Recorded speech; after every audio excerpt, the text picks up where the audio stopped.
Good afternoon, I'm Dennis Vittorian, and this is the 25th Hour, helping you remember everything that happened beyond the 24/7 news cycle.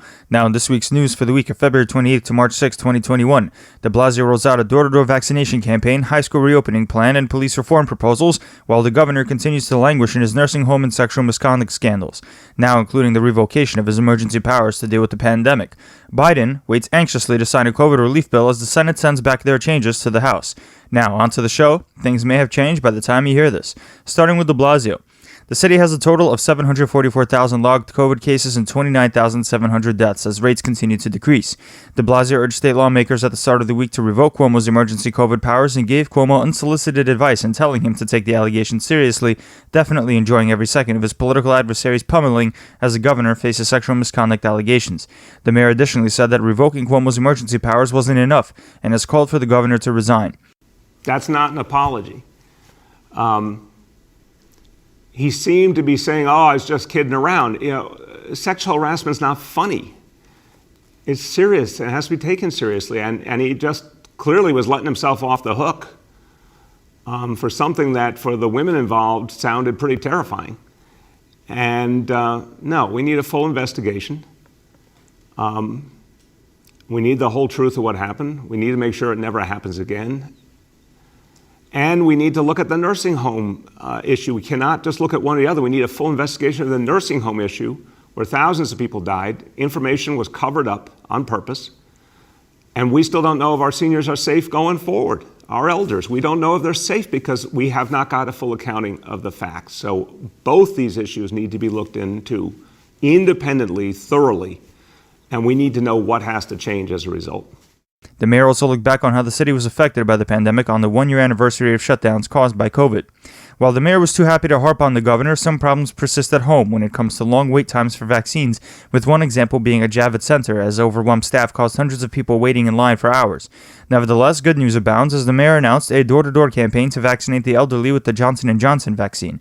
De Blasio also said that the city is going to move $17 billion forward in capital projects, letting 1,700 projects start up. De Blasio also slammed people coming from out of town to get vaccinated at the city's vaccine centers, singling out the Aqueduct Racetrack in Queens. The city's Economic Development Corporation is reportedly investing in a rapid COVID test so that reopening throughout the city can speed up. The test was originally meant for Columbia University, with a team led by Dr. David Ho of the Aaron Diamond AIDS Research Center receiving an award of $164,000 to study the test further. The City Independent Budget Office's director, Ronnie Lowenstein, predicted that New York City will rebound from the economic disaster wrought by the pandemic faster than expected, as office workers continue to their desks and tourism will start to pick up, although the city will have fewer jobs in 2025 than it did in 2019. Nevertheless, Lowenstein is hoping for a 4.6% growth in the city's economy by the end of the year. As the city is slowly recovering from the pandemic, health officials have released an outline for how they plan on beating back mutation variants spreading throughout the city, saying they are parsing through lab records and in the meantime that New Yorkers should continue to stay home and wear masks. It's petition week. Petitioning has begun with candidates and their volunteers collecting signatures from city residents to get onto the ballot. Candidates for office have to get a certain number of signatures in order to get onto the ballot for their desired position. One of the biggest unions in New York City that can tip the scales in the mayoral race is the Hotel Trades Council, representing thousands of hotel workers, and they endorsed Brooklyn Borough President Eric Adams for mayor. According to people familiar with the matter, the hotel union favored Adams for his prior work approving development deals and his support for policies the union favors in the city council, including curbing the influence of Airbnb. Adams and Andrew Yang have competed against each other in the subject of who has a better subsidy program, Yang's universal basic income or Adams' expanded federal tax credit with city funds. Adams called Yang's UBI initiative a false promise and said his advanced income deployment plan would increase earned income tax credit deductions by more than 10 times. Yang responded by reminding voters that Adams is a former Republican who worked to keep the power of the Republican caucusing Independent Democratic Conference in the state legislature. There was an interesting forum hosted by a group of teen advocacy organizations, which virally made the mayoral candidates get up to dance in a Macarena. The forum did, however, have middle and high school students give tough questions to the candidates, including on the issue of school integration, the SHSAT, and other admission screening practices. Council Speaker Corey Johnson is set to announce his run for comptroller after dropping out of the mayoral race in the beginning due to mental health reasons. We reported that last week, and despite Johnson not giving a final answer as to whether he was jumping into the race, he has reportedly begun petitioning to get onto the ballot. The Working Families Party, one of the more well-known third parties in New York State, has endorsed Palestinian-American civil rights attorney Tahani Abushi for Manhattan DA, saying Abushi has a clear implementation plan to transform an office that's caused undue harm on vulnerable communities. There still is not a clear frontrunner in that race, but all of the candidates have agreed to take the DA's office out of the sex work industry. Analysis of campaign contributions in the Brooklyn Borough President race showed that not every neighborhood in the borough is as equally engaged in the race. For example, Bensonhurst and Sheepshead Bay residents have the fewest contributions into the race, probably stemming from the fact that none of the candidates hail from those neighborhoods, while the candidates' home neighborhoods are contributing into the race. The Department of Education is thinking about reopening high schools on March 22nd, which would mark the return of in-person learning for the first time since the pandemic hit the city. The mayor is set to announce plans for high schools next week and has been hinting that the city's plans for schooling next year won't include a hybrid in-person remote model anymore. Teachers might be able to worry less about their evaluations as the union and the city agreed to temporarily revamp the evaluation process by basing it on fewer actual evaluations and change the contribution of student assessment data to come up with explanations about teacher performance. The reality of remote learning has placed teachers in a bind, not to mention the students, necessitating a temporary change to the evaluation system. The city has released a huge number of police disciplinary records, following a court case that made clear that the records can be released immediately.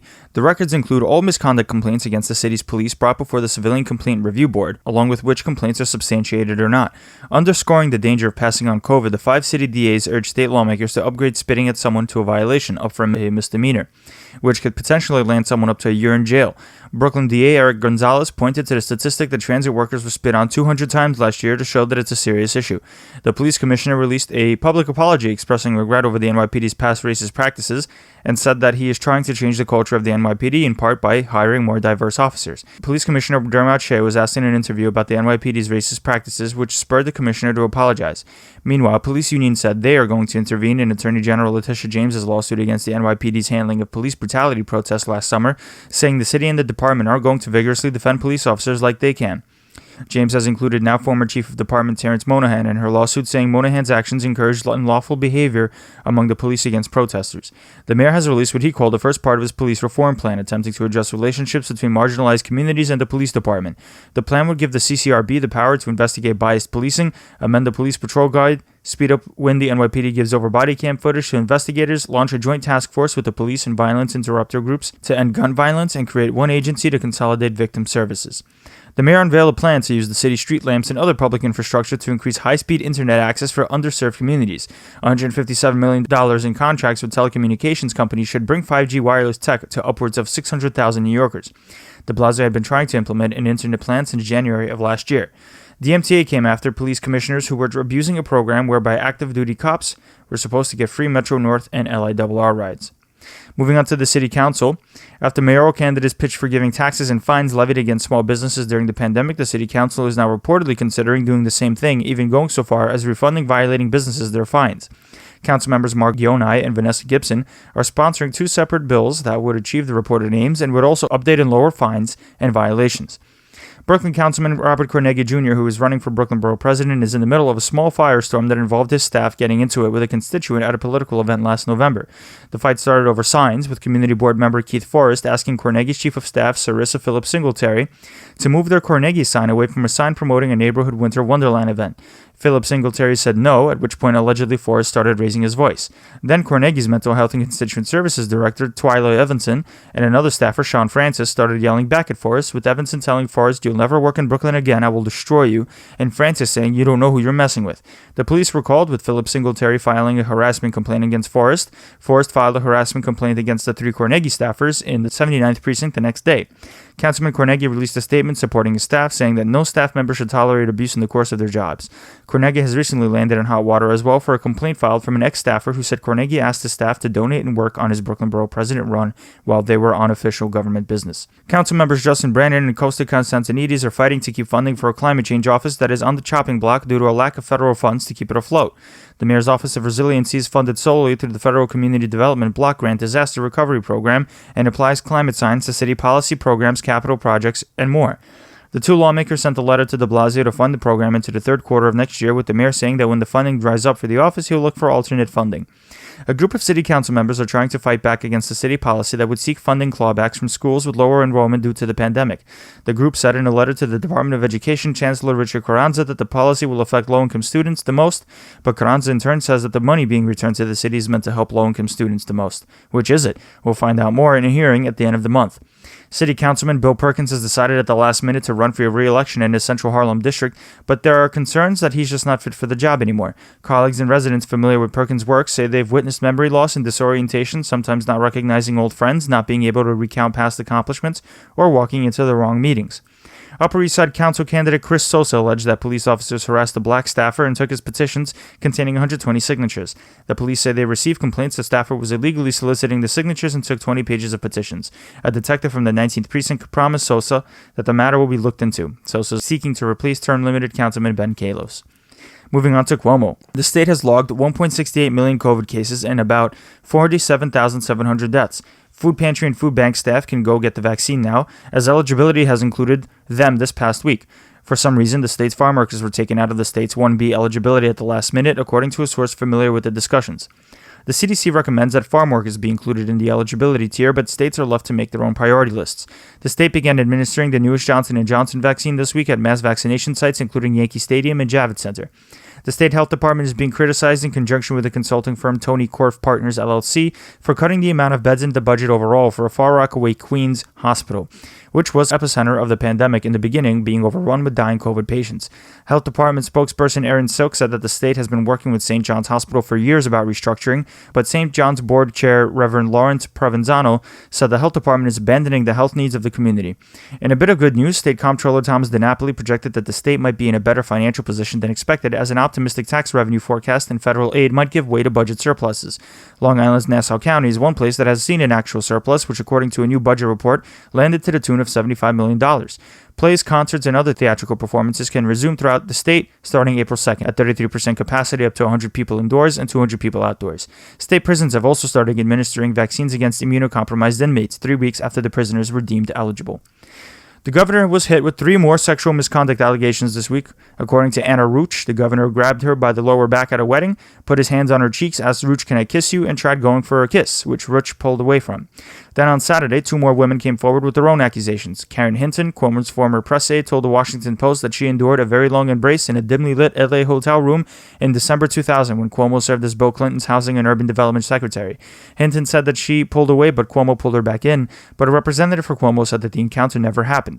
Anna Liss, a former policy and operations aide from 2013 to 15, claimed Cuomo behaved inappropriately when he touched her lower back at an event at the governor's executive mansion, kissed her hand, and asked if she was dating, which made Liss feel like she was just a skirt. Cuomo's spokesman Rich Azzopardi said that the episode with Liss is nothing more than common behavior at public receptions, and that reporters and photographers have covered the governor for 14 years, watching him kiss men and women posing for pictures.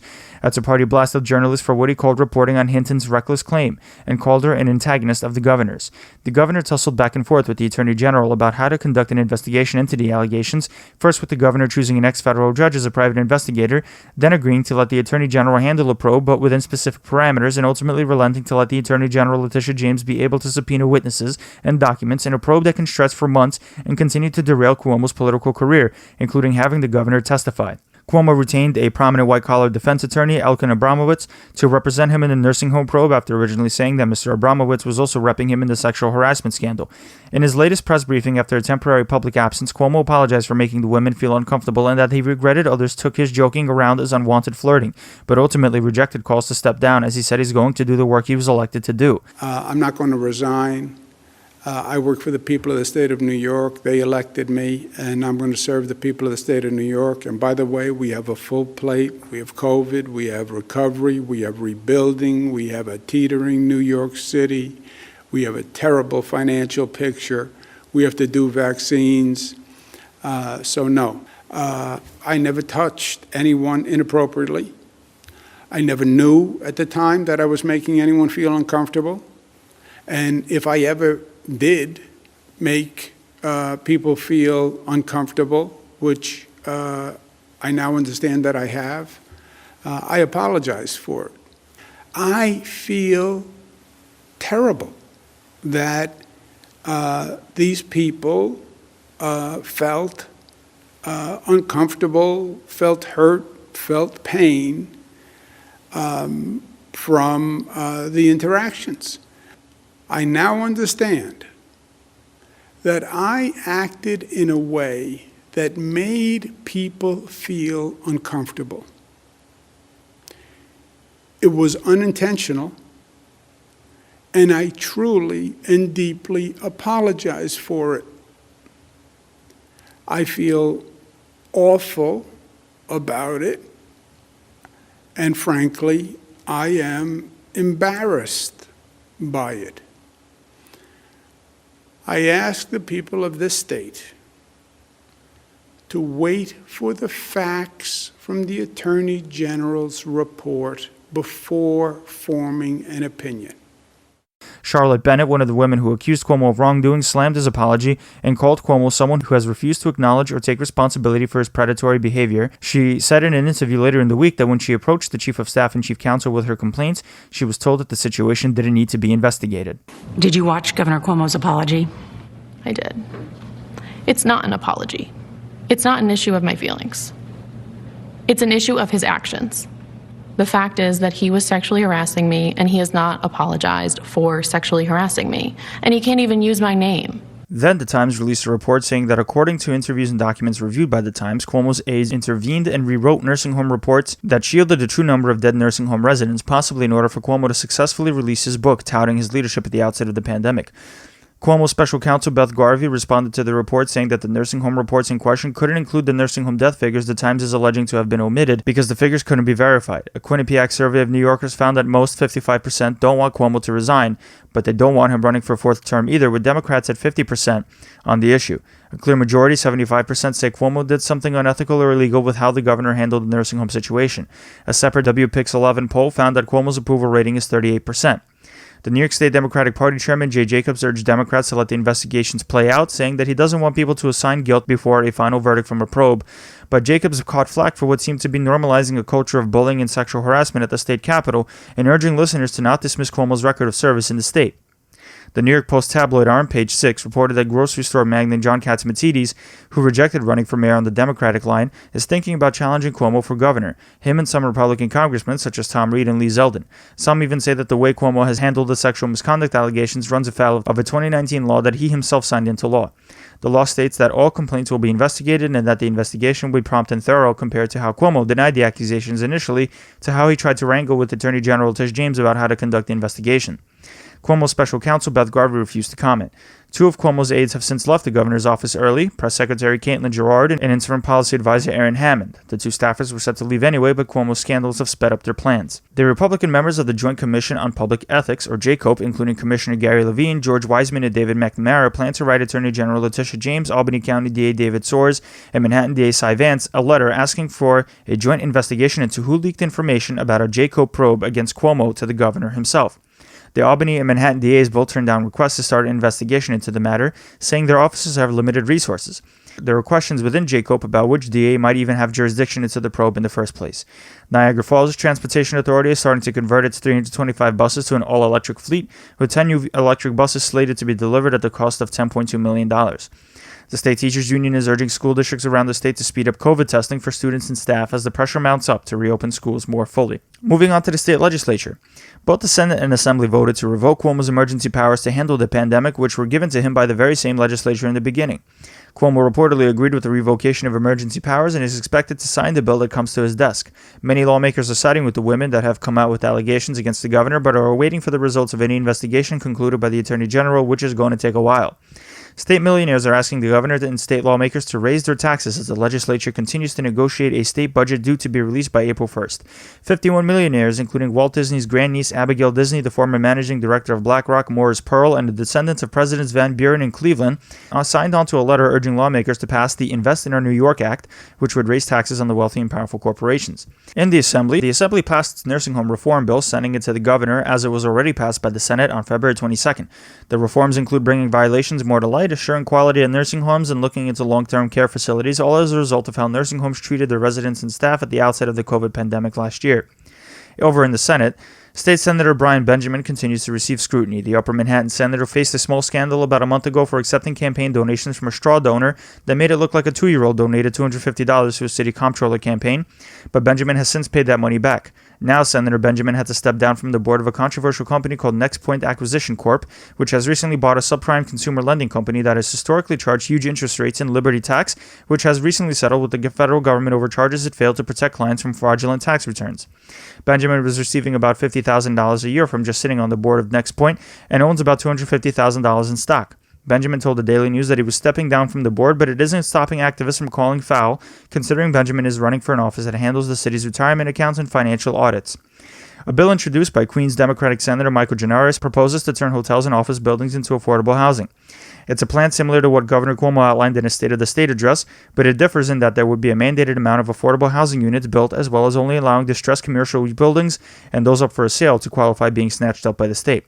The governor's office said it is reviewing the bill. The Senate also passed a bill that would increase protections for poor and minority communities that have been heavily affected by air pollution, specifically by reforming reviews on large-scale projects that increase carbon emissions and would let the public have more of a say in energy projects with high emissions. Projects have to identify sensitive locations near their development sites and hold at least 3 sessions with the public, after which they submit certifications to the Department of Environmental Conservation. Over in the state judiciary, supporters of a surrogate court candidate are running to her rescue in light of political and some say racist attacks. Civil Court Judge Dwayne Paul, who is running for a surrogate's court seat in Brooklyn, faces allegations that she ripped off a healthcare worker hired to take care of Judge Paul's mother to the tune of $264,000. The situation was settled in court, but it didn't stop Paul's opponents from using it against her on the campaign trail. The development company SJP Properties no longer has to cut their building in half after the New York State Appellate Division ruled unanimously that a draft zoning regulation was applied retroactively against the developer after it built 20 stories on a 52-floor building without permission. The building, located on 200 Amsterdam on the Upper West Side, was targeted by the Department of Buildings for its relative size compared to the other towers in the area. Queens Judge Joseph Zayas dismissed a 24-year conviction of 3 men for the shooting death of a police officer and a check-cashing store employee because prosecutors withheld evidence, specifically police reports linking the men to the crime and witness reports contradicting the 3 men's apparently coerced confessions in the initial trials. Now, Gary Johnson, George Bell, and Rohan Balt are free to go. Queens DA Melinda Katz said her office is taking 90 days to review the case and decide whether it will retry the 3 men. Moving on to Biden.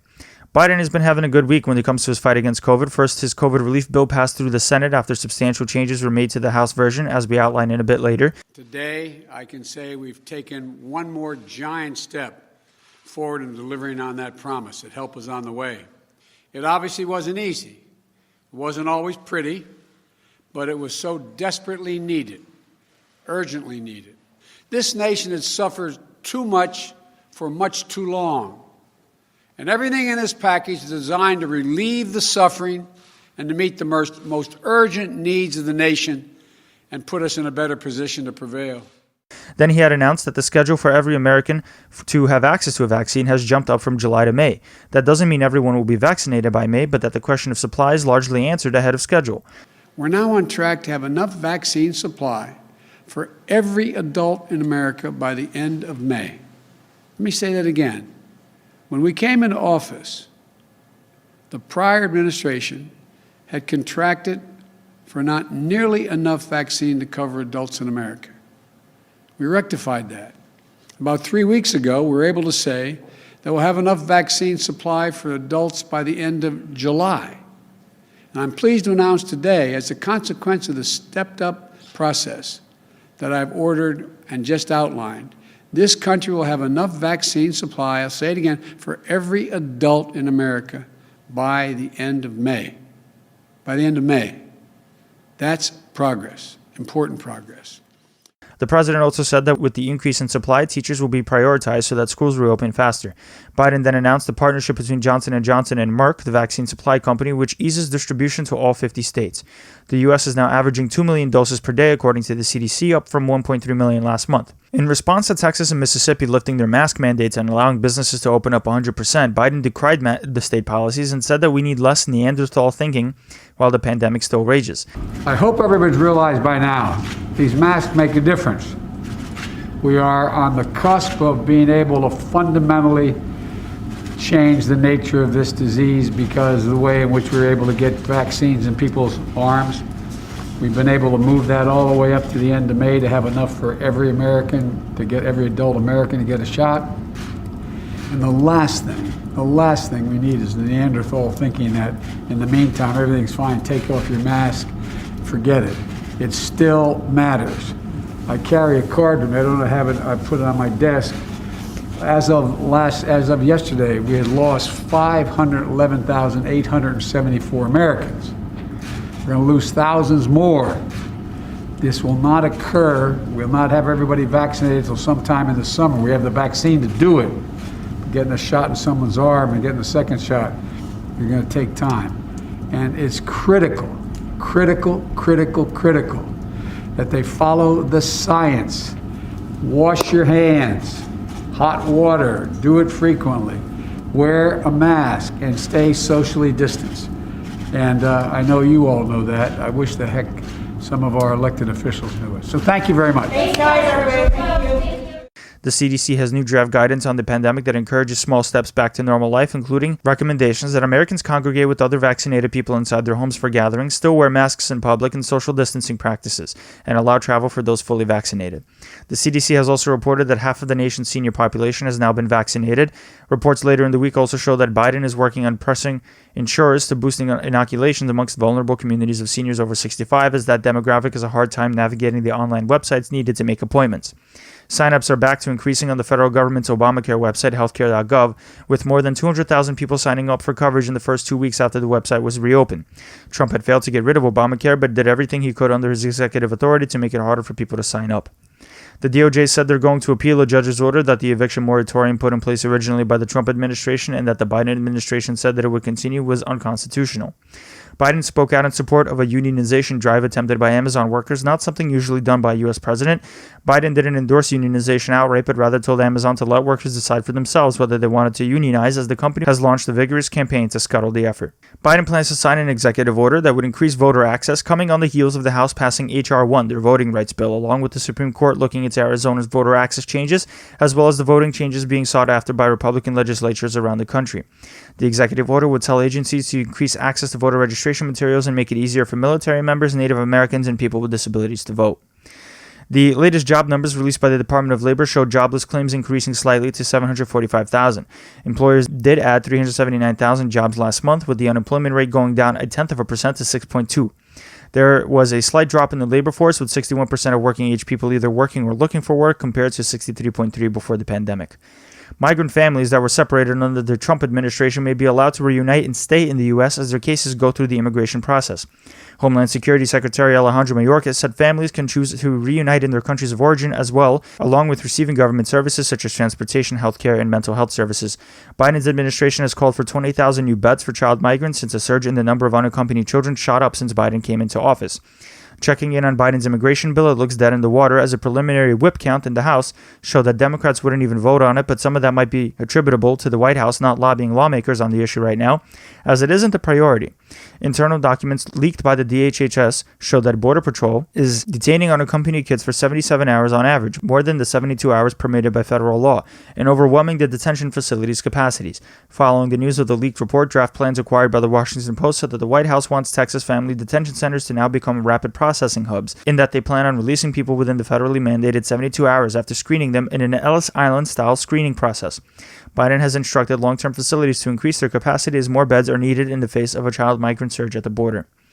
Although Biden made promises to become more transparent than former President Trump, who canceled news briefings for months and didn't divulge visitors' logs, the current president isn't going to release a log of virtual visitors. Biden has reinstated the news briefing, as can be seen through his press secretary Jen Psaki being in front of the cameras and no doubt angering conservatives, and Biden has committed to releasing physical visitors' logs, but the decision not to release virtual visitors' logs is curious, as the pandemic has necessitated more virtual meetings with the White House. A new State Department report released by the Truman Center concluded that the State Department is still lagging in diversity, as well as needing to be more engaged across the U.S. Meanwhile, the Secretary of State Antony Blinken gave a speech this week with his comments largely revolving around how China is the U.S.'s biggest geopolitical adversary. China is the only country with the economic, diplomatic, military, and technological power to seriously challenge the stable and open international system.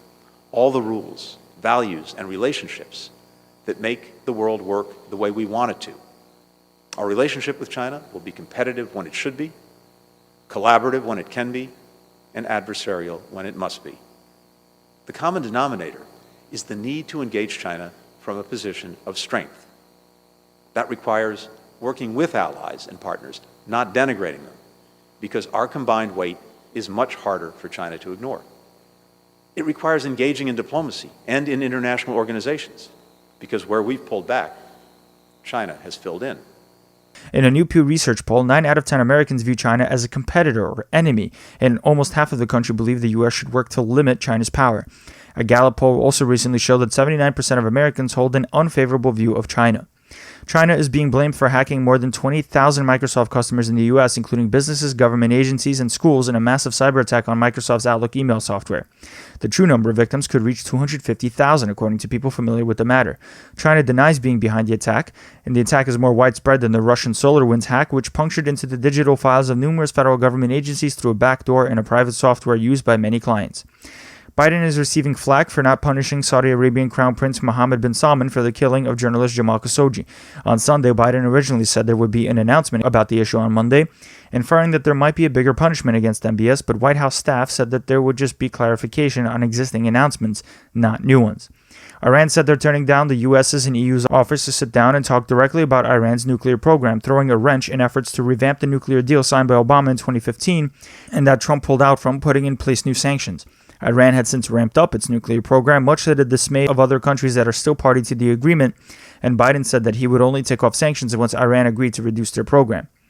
More rockets have been fired at a U.S. airbase where troops and contractors are stationed, with at least 10 rockets landing around the location. U.S. and Iraqi officials believe that an Iranian-backed group called Kataib Hezbollah was behind the rocket attacks, and one U.S. contractor died from a heart attack during the attack. Biden had launched a missile strike against the group's infrastructure in Syria as retaliation for an earlier rocket attack on the airbase. The White House had also leaked a report showing that Biden called off a second missile strike at the time against the group, reportedly because women and children would be collateral damage as a result. The Biden administration followed through on their promise to sanction the Russian government for their arrest and conviction of political opposition leader Alexei Navalny. Navalny was poisoned by a government spy and was briefly hospitalized in Russia before being moved to Germany because of suspicions doctors were downplaying his poisoning as some other malady. Navalny recovered and was arrested at a Russian airport for violating an earlier parole condition that prohibited Navalny from leaving the country, despite Navalny's attorney letting authorities know he was recovering from poisoning that the state attempted in the first place. Navalny was convicted to 2.5 years and was sent to a penal colony, which is usually reserved for harsher prisoners. While Navalny was detained, his aides released a video proving the existence of an extravagant Russian dacha allegedly owned by Putin that far outstrips the public salary the president receives. The sanctions put in place were rolled out in conjunction with the EU and were also put in place because of the SolarWinds hack allegedly initiated from Russian hackers gaining a backdoor in numerous federal agencies and Fortune 500 companies. Biden held his first phone call with Mexican President Andrés Manuel López Obrador, or AMLO, in which they discussed strengthening the border together and that the countries continue to have mutual respect for one another, but nothing of real substance was announced. Reporting indicated that Obrador wanted the U.S. to share their vaccine supply and expand the guest worker immigrant program, but nothing of the sort was announced. White House Press Secretary Jen Psaki said that the president is demanding for Myanmar to release detained journalists and protesters as the country's military has cracked down harder since the military took over the government in a coup on February 1st. The junta, as they're called, weren't happy with the leadership of former Nobel Prize winner turned genocide apologist Aung San Suu Kyi, who led a government that was already giving half of the power to the military. The military says it's going to give the country back to democracy at the end of the year, but protesters have come out in droves to show opposition for the move. Suu Kyi and other government leaders are currently being detained by the military and are going to be charged with menial crimes. In Suu Kyi's case, she's being charged with smuggling walkie-talkies into the country. The speech Republicans were looking forward to happened on Sunday when former President Trump came out to speak to CPAC attendees. Trump didn't announce a new presidential run, nor did he announce the creation of a third party, but he did hint at a 24 run and lambasted his usual list of Democratic enemies, but also promised to support primary opponents against any Republicans that voted for his impeachment or conviction. The Democrats don't have grandstanders like Mitt Romney, Little Ben Sass, Richard Burr, Bill Cassidy, Susan Collins, Lisa Murkowski, Pat Toomey. And in the House, Tom Rice, South Carolina, Adam Kinzinger, Dan Newhouse, Anthony Gonzalez, that's another beauty, Fred Upton, Jamie Herrera Butler, Peter Meyer, John Katko, David Valadeo, and of course the warmonger, a person that loves seeing our troops fighting, Liz Cheney. How about that? The good news is in her state, she's been censured, and in her state, her poll numbers have dropped faster than any human being I've ever seen.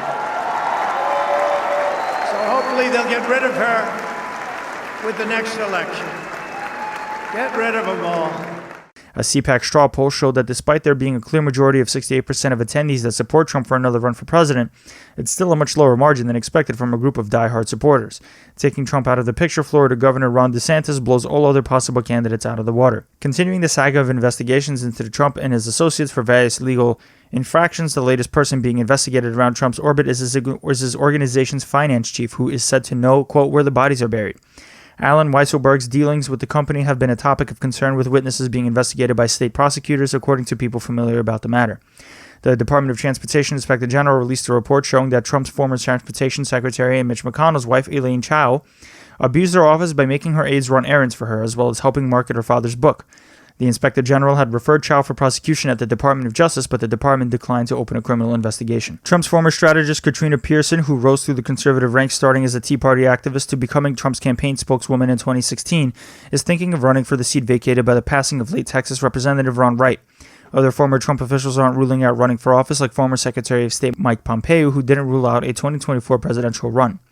Trump has sent a cease and desist letter to the Republican National Committee, as well as the GOP House and Senate campaign committees, to stop using his name on fundraising emails and merchandise, apparently because he was angry at the party for letting Congress members who voted for his impeachment and conviction use his name in support of their elections. Moving on to Congress and starting in the House.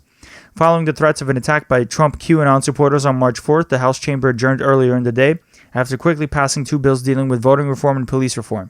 The threats that were monitored by law enforcement stem from the belief of QAnon conspiracy theorists that Trump was going to take power as president on that day, based on it being the historical inauguration day in the 18th and 19th century. The Senate stayed in session, March 4th came and went, and with a different environment than January 6th, no crowd of people tried ransacking the Capitol again.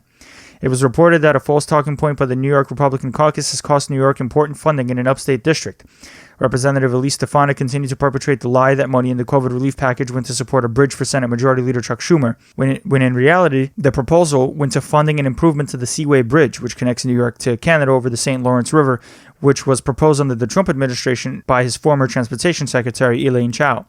The bridge falls in Stefanik's district, which lost the funding for the bridge since Stefanik didn't fight to keep the funding in the COVID relief bill. Stefanik continues to defend her actions, saying the funding was a bad deal. The House passed its voting reform bill called H.R. 1, named to symbolize it being the number one priority for House Democrats. The bill was passed in the House last year, but the Senate Republican leadership at the time let the bill sit and die at the end of the session. The bill seeks to mandate states to adopt automatic voter registration, making it easier to get a mail-in ballot, and make campaign finances more transparent. Republicans are particularly railing against the bill, attacking the measure as a Democratic wish list that would exacerbate voter and electoral fraud, although the latter claim is false because no proof has been presented that reforms would make voting worse to disenfranchise voters. Even former Vice President Mike Pence wrote an op-ed against the bill, spreading the same lies that Trump claimed about the election being rigged by Democrats. It's dubious as to whether it'll get passage through the Senate because even though Democrats hold a slight lead with Harris's tie-breaking vote, the bill would need supermajority clearance, which it certainly wouldn't get. The fact underscored fears raised by Democrats that the Senate would still serve as a legislative graveyard because Republicans plan to obstruct Biden's priorities. As mentioned earlier, the House also passed a police reform bill named after George Floyd, the black man killed by police officer Derek Chauvin when Chauvin held his knee on Floyd's neck for nearly 9 minutes. The bill bans chokeholds against suspects, alters qualified immunity, which is the legal defense preventing victims from suing police officers individually and personally, as well as banning no-knock warrants, establishes data collection on police encounters, bans racial and religious profiling, and allocates funds to community-based policing. The House had also passed a bill like this last year, but Mitch McConnell let it die in the Senate. Derek Chauvin's trial is in the jury selection stage at this point. Allies of a congressman that voted to impeach Trump are starting a super PAC to support other Republican candidates that are running against the conspiracies and lies perpetrated by Trump and his supporters. Adam Kinzinger's allies are calling the super PAC Americans Keeping Country First and are launching what they call a sister PAC that can launch a grassroots army of voters to prop up candidates in the future. Both groups can accept unlimited contributions. A new Pentagon Inspector General report found that former White House doctor and now House Representative Ronnie Jackson made sexual comments about a female employee, drank alcohol on the job, and took the sleep drug Ambien while working as the White House physician, raising questions as to whether Jackson gave adequate medical care. Jackson said the report was a political ploy against him and rejected the allegations. Democratic Representative Tom Malinowski from New Jersey allegedly failed to disclose a significant number of stock transactions that were worth at least $671,000, which isn't listed on the House of Representatives website as is required by law. Some of the shares were from a medical diagnostic company that makes COVID tests. Malinowski's office characterized the late disclosures from his office as an oversight, according to his chief of staff, Colston Reed. The former House impeachment manager and presidential candidate Democrat from California, Eric Swalwell, has sued Trump and other officials in federal court for their role in the Capitol insurrection. Swalwell is alleging that Trump and his allies incited the attack, with Swalwell asking for compensatory and punitive damages. Don Jr., Giuliani, and Representative Mo Brooks were among some of the other plaintiffs named in Swalwell's case. Trump's spokesman Jason Miller responded to the lawsuit by calling Swalwell a lowlife with no credibility. Moving on to the Senate passed their COVID relief bill this week, starting with debates amongst progressives and moderates about how to reform the House bill so that it can pass the Senate chamber. Changes came from compromising with centrist Democrats like Joe Manchin and Kirsten Sinema, including lowering the unemployment assistance from $400 to $300 a week, extending how long unemployment lasts by a week until September 6th instead of August 29th, narrowing who gets $1,400 stimulus checks by lowering the eligible individual income to under $80,000 a year, and forgiving taxes and unemployment aid up to $10,200. One change had to happen for sure, and that was taking out the $15 minimum wage measure, since the Senate parliamentarian ruled the measure went against Senate budget reconciliation rules. The bill now goes back to the House so that they can pass it with the new changes, with Democrats attempting to send the bill to Biden's desk for a signature before people lose their benefits on March 14th. Anger continues to mount against Manchin for what some say are delay tactics due to the senator's newfound power being in the middle in exchange for concessions for his state, as well as Senator Kirsten Sinema when she made a thumbs-down sign voting against the minimum wage measure in the COVID relief bill during the vote-a-rama, a period where senators could vote up or down on amendments they'd like for hours, looking back at Republican minority Mitch McConnell as she was doing it. McConnell wasn't looking at her at the time, and advocates pointed to Sinema's prior support for a minimum wage increase as ammo for calls of hypocrisy. Sinema earlier said that she didn't support the minimum wage increase in the COVID bill because it violated budget reconciliation rules, but the theatrics such as the thumbs down have called her integrity into question. Responding to questions from journalists online, Sinema's office suggested mentioning the thumbs down was sexist, as quote, commentary about a female senator's body language, clothing, or physical demeanor does not belong in a serious media outlet, a spokesperson from Sinema's office said. The next person who testified at the joint Senate committees that are investigating the law enforcement response on the day of the Capitol insurrection is FBI Director Christopher Wray. Wray condemned the rioters that invaded the Capitol, said that the FBI is investigating 2,000 right-wing extremists in the country, and emphasized the difficulty in parsing through what can be considered simple ideology and actual threats. Wray also made clear that there is no evidence that Antifa was either behind the insurrection, nor that any of its members were there inside the Capitol. Some senators like Ron Johnson are still perpetuating lies about the Capitol insurrection, ranging from the left being behind the insurrection to gaslighting against the fact that some of the rioters were armed. The Capitol Police, later in the week, ended up requesting a 60-day extension to keeping fences around the Capitol up, citing threats from right-wing extremists. According to a U.S. official briefed on the matter, federal investigators are looking into communications between Congress members and the rioters who ransacked into the Capitol. It doesn't automatically mean that members were in cahoots with the rioters, as warrants would be sought if there were probable cause of a crime, but that didn't seem to be the case in this situation. There are allegations that the more conservative new Republican members of Congress, like Marjorie Taylor Greene and Laurie Boebert, were telling rioters where to go once they were inside the Capitol as other lawmakers were huddled together to escape the mob. Meanwhile, a former Trump appointee, Federico Klein, who worked in the State Department, was arrested for being part of the Capitol insurrection. He was arrested in Virginia, and it marks the first time a Trump appointee was arrested for being involved in the riot. The saga of Neera Tanden, Biden's pick to head the Office of Management and Budget, has ended. The White House said that Tanden pulled out her nomination for the job in the face of major opposition from moderate Democrats that hold outsized power considering the 50-50 split in the Senate. With Democrat Joe Manchin's opposition to Tanden and the inclusion of Republicans Mitt Romney and Susan Collins against Tanden, not even Republican Senator Lisa Murkowski's support would save Tanden. Biden's administration really went to bat for Tanden, saying that they were supporting her nomination even after the fierce opposition, but finally relented this week. Democratic leaders are pushing for Biden's nominee for Deputy Director of the Office of Management and Budget, Shalonda Young, to replace Tanden, as Biden says he's exhausting all of his options. Young also may receive bipartisan support, as even Republican Senator Lindsey Graham indicated he would vote for her.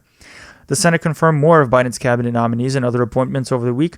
Education Secretary nominee Miguel Cardona, Commerce Secretary nominee Gina Raimondo, and the nominee for chair of the White House Council of Economic Advisors, Cecilia Rouse, were confirmed.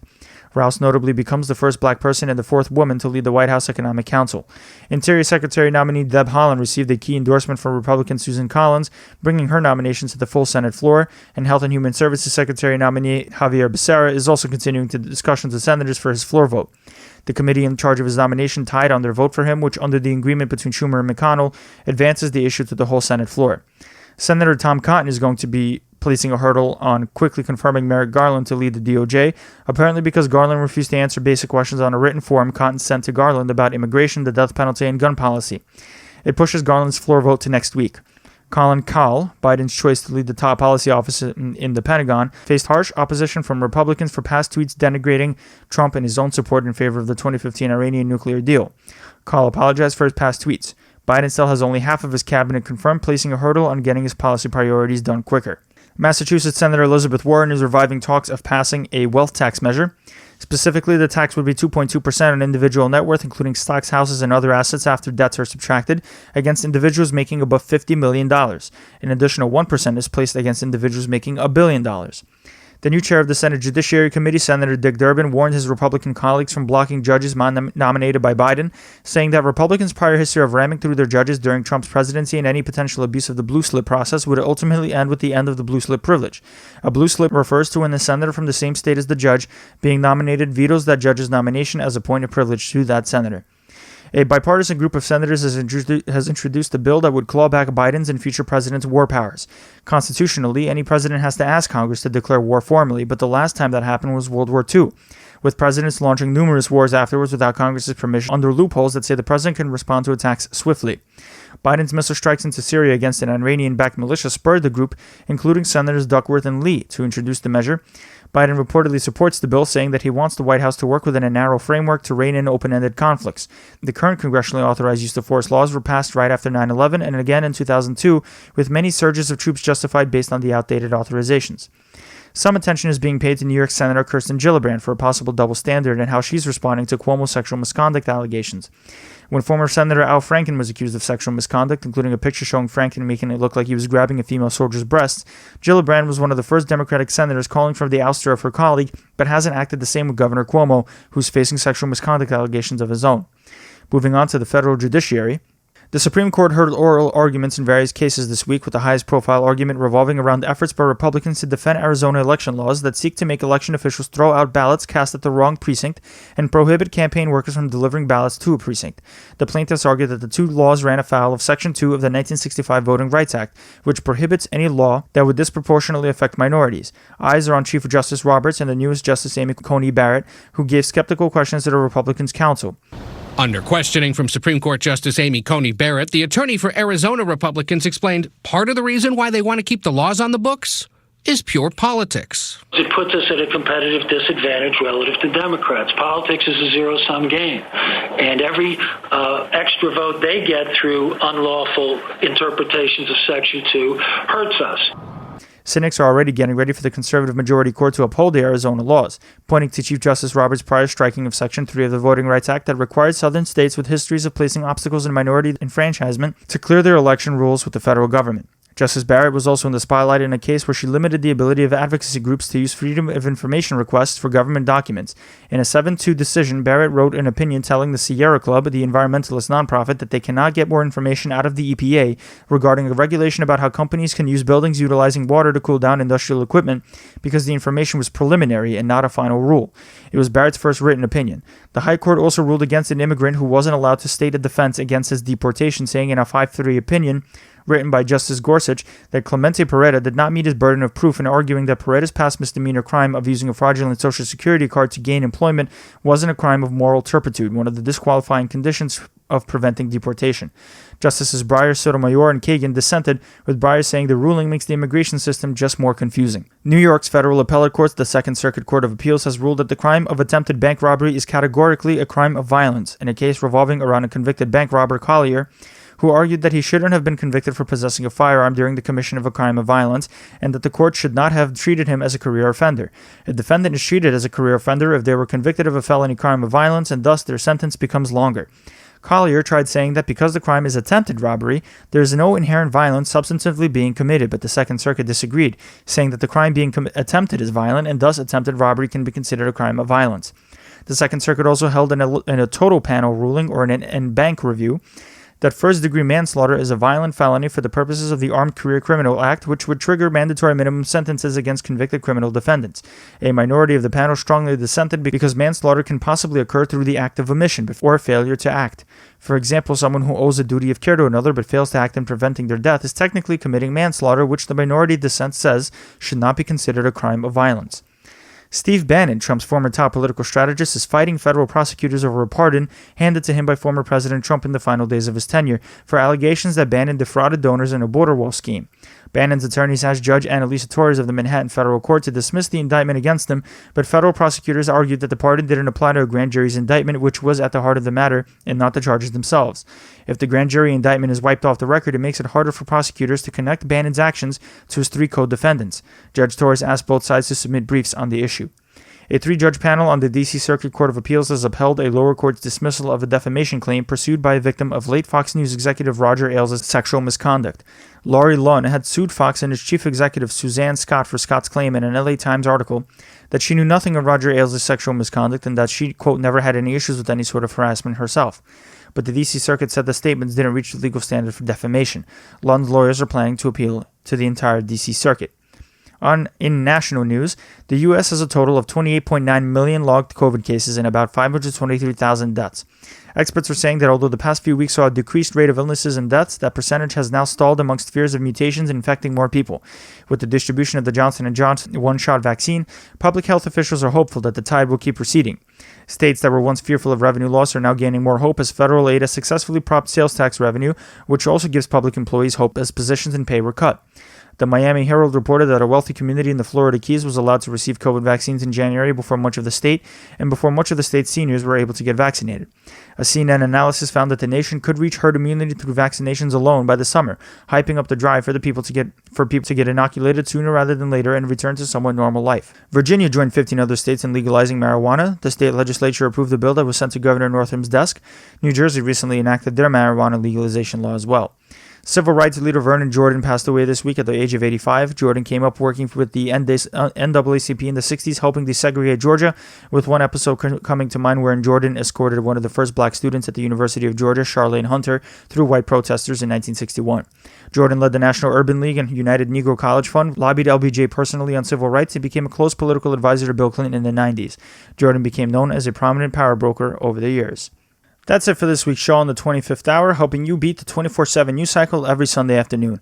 I ask that you please rate, subscribe, and share this podcast to your friends. And don't forget to become a patron today at patreon.com/the25thhournews. As always, you can email your tips and suggestions at the25thhournews@gmail.com. Follow us on most of your social media platforms and spread New York City's soon-to-be top-rated political podcast.